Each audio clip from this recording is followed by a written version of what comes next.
అందరికీ నమస్తే అండి. మెగా డిఎస్సి గురించి, నిరుద్యోగ యువత గురించి మా రోజా మాట్లాడుతుందండి. ఒకసారి ఏమని మాట్లాడుతుందో వినిపిస్తా చూడండి. ఇంతవరకు ఆన్సర్ చెప్తా ఎంత స్కామ్ జరిగిందో ఈ రాష్ట్ర ప్రజలందరికీ ఇప్పటికే అర్థమైంది. జగన్ గారు సాక్ష్యాధారాలతో కూడా చూపించడం జరిగింది ప్రెస్ మీట్ లో. దానికి మంత్రి లోకేష్ ఇంతవరకు ఆన్సర్ చెప్పడు. ఎప్పుడు చూసినా తొడగొట్టడం, దమ్ముంటే రా అంటారు.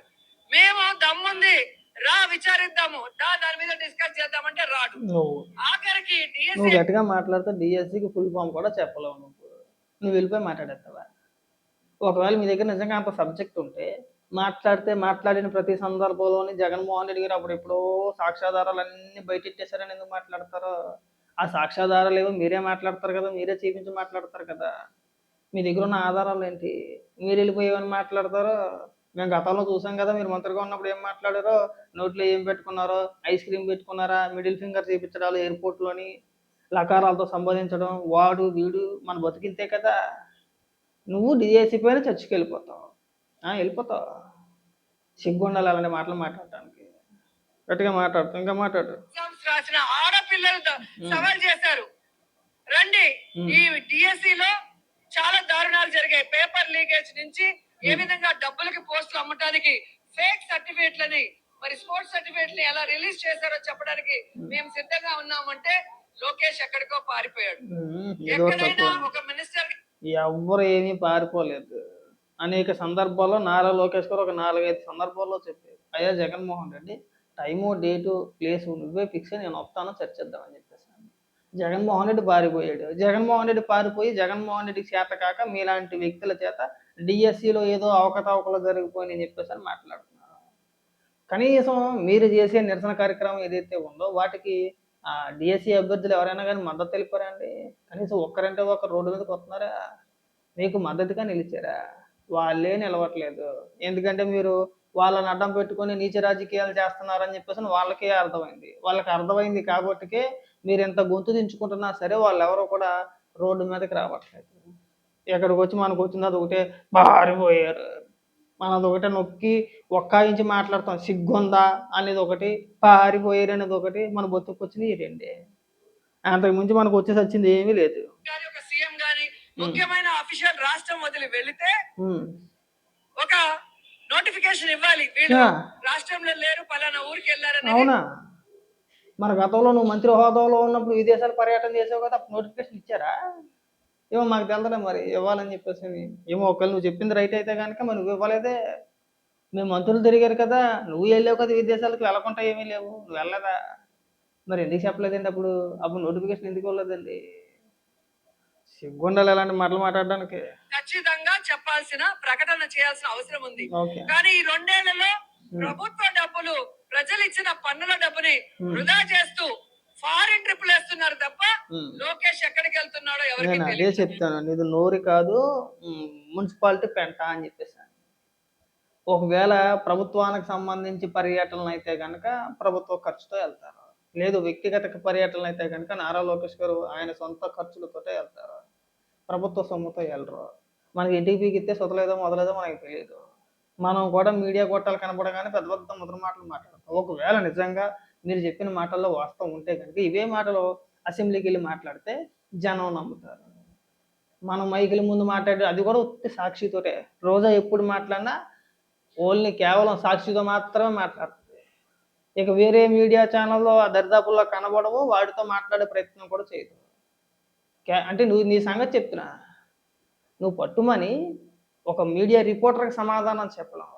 మన సాక్షికి మినహాయించి ఎవరు వచ్చినా సరే వాళ్ళ ముందు మనం ముఖం చాటేస్తాం, నేను మీతో మాట్లాడినా, మీరు ఏవేవో ప్రశ్నలు అడుగుతారు, మన దగ్గర అంత చేత కాదు. సాక్షి అడిగితే మళ్ళీ ఏ క్వశ్చన్ అడగడు. నువ్వు ఎన్ని బూతులు మాట్లాడేసినా ఏది మాట్లాడేసినా అలా మైక్ పెట్టుకొని కూర్చుంటాడు, కానీ తిరిగి ఒక్క క్వశ్చన్ కూడా అడగడు. వేరే ఛానల్స్ అయితే అలా ఊరుకో కదా, నువ్వు చేసిన ప్రతి ఆరోపణకి ఆధారాలు ఏవమ్మా అని చెప్పని అడుగుతారు. అప్పుడు మనం దిక్కులు చూడాలి పిచ్చమొఖం వేసుకొని. అందుకే కదా మనం వేరే ఛానల్స్తో మనం మాట్లాడాం. నువ్వు కూడా మాట్లాడదాని అయిపోయి పైగా డిఎస్సి గురించి నువ్వు చెప్తుంది మేమే నాలే. ఆంధ్రప్రదేశ్ లో దోచుకోవడం, ఫారెన్ లో వెళ్ళి దాచుకోవడం అనేది ఇక్కడ బాగా కనిపిస్తుంది. ఈ రోజు లోకేష్ విద్యాశాఖ మంత్రిగా ఉన్న ఈ యొక్క డిపార్ట్మెంట్ లో ఇంత పెద్ద డిఎస్సి స్కామ్ జరిగింది. ఎంత పెద్ద డిఎస్సి స్కామ్ అని అడుగుతున్నాం. అసలు స్కామ్ ఏంటి? స్కామ్ ఎలా జరిగింది? ఏమో కోట్ల రూపాయలు ఏమైనా చేతులు మారాయా? లేదంటే తన నాయకులకు కానీ, తన కార్యకర్తలకు కానీ, తన సొంత వ్యక్తులకు కానీ ఎవరికైనా టీచర్ పోస్టులు వేయించుకున్నారా? ఏది స్కాము? అసలు స్కామ్ అంటే ఏంటో తెలియాలి కదా, ఎలా జరిగిందో చెప్పాలి కదా. అదేం ఉండదు. వీళ్ళకి బావురు కప్పల్లా నోరిచ్చారు కదా దేవుడికి. స్కాము అనేది అయిపోయింది. అసలు ఏ స్కాము, ఎలా జరిగింది? పేపర్ లీక్ అంటారు, పేపర్ లీక్ ఎలా జరిగింది? దానికి సంబంధించిన వ్యక్తులు ఎవరు? అసలు దీన్ని ఎలా స్కామ్ అని చెప్పేసి అని మీరు పిలుస్తారు? దానికి సమాధానం చెప్పండి. స్కామ్ అంటే ఏంటి? ఎంత పెద్ద స్కామ్? ఎంత పెద్ద స్కామ్ అంటున్నారు కదా, ఎంత పెద్ద స్కామ్? నేను అదే అంటున్నా మొదటి నుంచి. మొన్న ఒక సభ పెట్టుకున్నారా ఎవరో, ఈ ఉద్యోగాలు ఎవరైతే వచ్చినాయో, ఈ ఉపాధ్యాయ ఉద్యోగాలు ఎవరైతే వచ్చిన వ్యక్తులు ఉన్నారో వాళ్ళంతా కూడా కర్నూలులో ఒక సభ పెట్టుకున్నారు, ఆత్మగౌరవ సభ అని చెప్పేసి. అందులో వాళ్ళు వేసిన ప్రశ్నలకి ఇవాళకి కూడా మీ దగ్గర నుంచి సమాధానం లేదు. ఆ సభలో తెలుగుదేశం పార్టీ నాయకులు కానీ, కార్యకర్తలు కానీ ఎవరు పాల్గొనలేదు. కేవలం ఉపాధ్యాయులు మాత్రమే, టీచర్లు ఎవరైతే ఉన్నారో వాళ్ళు మాత్రమే పాల్గొన్నారు. కడిగి పారేశారు మిమ్మల్ని. మన బొత్తుకు సిగ్గులేదు. ఇంకా మనం ఇక్కడ ఎవరితో చేపడుతున్నామండి నిరసన కార్యక్రమాలు? ఎవరు చేయాలి? ఒకవేళ దానివల్ల ఎవరైనా నష్టపోయి ఉంటే వాళ్ళు నిరసన కార్యక్రమాలు తెలియజేయాలి, కానీ మధ్యలో వచ్చి మీ ఆడవాడు ఏంటంటే మాకు అర్థం కావట్లేదు.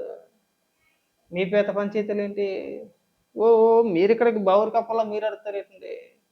అన్యాయం జరిగినట్టు రోడ్డు ఎక్కుతాడు, వాళ్ళకి తెలుసు.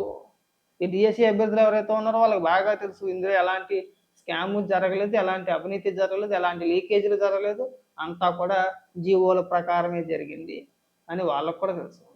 వాళ్ళకి తెలుసు కాబట్టి మీ వెనకట నిలవలేదు. వాళ్ళు నిలవలేదు కాబట్టి మీరు ఒరిస్సా నుంచి వచ్చి ముసలోళ్ళని, అంటే అక్కడి నుంచి కూలి పనికి వస్తారు కదా, ఆ ముసలమ్మల్ని, చిన్న చిన్న పిల్లల్ని, రోజువారు కూలీల్ని, వాళ్ళందరి చేతులు మీ పార్టీ జెండాలు పెట్టేసి డిఎస్సి అభ్యర్థులుగా మీరు చిత్రీకరించేసి నిరసన కార్యక్రమాలు తెలియజేస్తున్నారు. మా దౌర్భాగ్యం అంతే. సాక్ష్యాధారాలతో ఆడియో టేపులు, వీడియో టేపులతో బయటకు వచ్చింది. అవును, ఆ ఆడియో టేపుల్లో ఉన్న మీన వైసీపీ నాయకుడే. జగన్మోహన్ రెడ్డి ఆ రోజున వైఎస్ఆర్సీపీ పార్టీ ఆఫీసులో ఒక లైవ్లో చూపించారు కదా, ఒక ఆడియో కాల్. నందిగామ సురేష్ అనుచరుడు, మీ వైఎస్ఆర్సీపీ పార్టీ కార్యకర్త కావాలని చెప్పేసి మాట్లాడిన స్క్రిప్ట్ అది. అది అందరికీ తెలిసిందే. ఇక మీ డ్రామాలు మా దగ్గర చూపించమాకండి, అవన్నీ చాలా చూసాం. 300కు పైగా కేసులు కోర్టులో వేసి ఈరోజు అర్హులైన అభ్యర్థులు పోరాడుతుంటే బాధ్యత కలిగిన లోకేష్ దానికి సమాధానం చెప్పాలి, కానీ లోకేష్ కి బాధ్యత లేదు. రెడ్ బుక్ రాజ్యాంగంతో, పోలీస్ వ్యవస్థ, టీడీపీలో ఉన్న గుండాలతో బాధ్యత గురించి మనం మాట్లాడేటప్పుడు మనం కూడా బాధ్యతగా వ్యవహరించాలి. మన బాధ్యత ఏంటి? 5 ఏళ్ళు పరిపాలించిన జగన్మోహన్ రెడ్డి బాధ్యత ఏంటి? సరే, ప్రతిపక్ష హోదా ఎలాగా లేదు, ప్రతిపక్ష నేత కదా, ఎంత కాదనుకున్నా ప్రతిపక్ష నేత అనుకుందాం కాసేపు, మాజీ ముఖ్యమంత్రి. మరి బాధ్యత ఉండాలిగా జగన్మోహన్ రెడ్డికి, అసెంబ్లీకి వెళ్ళాలిగా. దానికి మాత్రం బాధ్యత అవసరం లేదండి. వీళ్ళ వరకు వచ్చేటప్పటికి బాధ్యత అవసరం లేదు. వీళ్ళు ఎక్కడ పడితే అక్కడ మాట్లాడతారు, ఎలా పడితే అలా మాట్లాడతారు. కానీ నారా లోకేష్ గారి గట్ట వీళ్ళు ఏం చెప్తే దానికి సమాధానం చెప్పాలట, దానికి సమాధానం చెప్పకపోతేనట్ట బాధ్యత లేనట్ట. ముందు మీకు బాధ్యత ఉండాలి. మీకు బాధ్యత ఉంటే కనుక, మీ దగ్గర ఆధారాలు ఉంటే కనుక అసెంబ్లీకి వెళ్ళి అసెంబ్లీలో మాట్లాడి అసెంబ్లీలో ప్రశ్నిస్తే అదొక అందం.